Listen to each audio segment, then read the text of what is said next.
कोलकाता, जहां गाड़ियों की भीड़ और लोगों की हमाहमी की रौनक लगा रहती थी, आज कोरोना वायरस की वजह कर लोग खौफजदा होकर घरों में बंद हो गए हैं। सड़कें सुनसान नज़र आ रही हैं, गरीब आवाम परेशान हाल नज़र आ रहे हैं।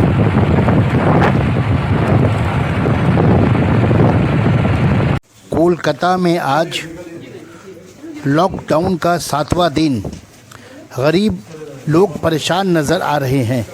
ऐसे में वार्ड 44 की काउंसलर रेहाना खातून ने अपने वार्ड में परेशान हाल लोगों के दरमियान खाने पीने की एशिया की तकसीम करती नज़र आ रही है।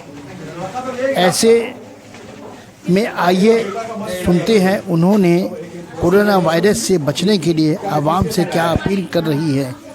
हैदर अली, इकरा उर्दू न्यूज़, यूट्यूब, कोलकाता।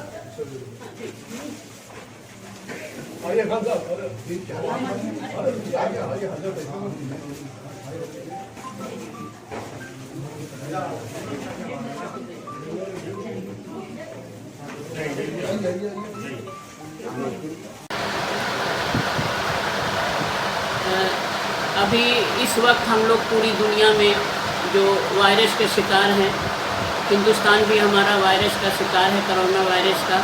इसलिए हम लोग 44 नंबर वार्ड से तमाम लोगों से अपील कर रहे हैं कि आप सब कोशिश कीजिए कि जिस तरह से सरकार की गाइडलाइन है, इस वक्त सबको बच करके अपनी अपनी हिफाजत खुद करनी है कि आप लोग एक जगह भीड़ जमा करके एक जगह खड़े ना हुए, ज़्यादा से ज़्यादा अपने घर के अंदर रहने की कोशिश करें और आप लोग मास्क लगा करके रहें। और जो भी कोई परेशानी ऐसा है तो हम लोगों से भी रब्ता करें, जहाँ तक मुमकिन होगी। यहाँ की सरकार आपके साथ है, हमारे इलाके के वर्कर गली गली सभी साथी आपकी खैर खबर लेने के लिए आपके पास जा रहे हैं। आप लोग अपनी हिफाजत कीजिए।